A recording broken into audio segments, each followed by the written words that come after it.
Patuloy na nababawas sa hanay ng pulisya ang mga tiwaling opisyal nito sa pamamagitan niyan ng commitment ng Philippine National Police na maging malinis ang kanilang organisasyon.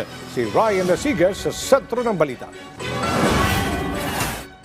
Sa hangaring mapanatili ang mataas na integridad ng buong hanay ng pambansang pulisya, tuloy-tuloy ang ginagawang paglilinis ng PNP laban sa mga tiwaling pulis.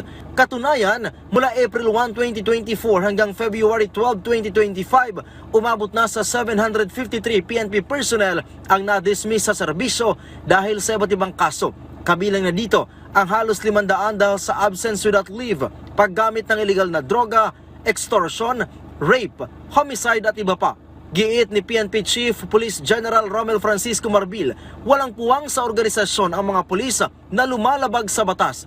Sa kabila nito, tiniyag naman ng hepe ng pambansang pulisya na lahat ng dismissal cases ay dumadaan sa due process, patas at administrative review. Dagdag ni Marbil na simple lang ang mandato ng PNP.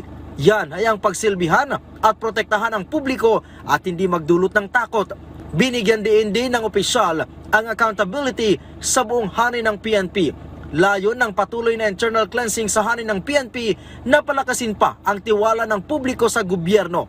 At para mapanatili ang tiwala ng publiko, tuloy din daw ang pagpapatupad ng PNP ng ethics training, internal audits at performance monitoring para matiyak na competent at mapagkakatiwalaan ang mga opisyal ng PNP.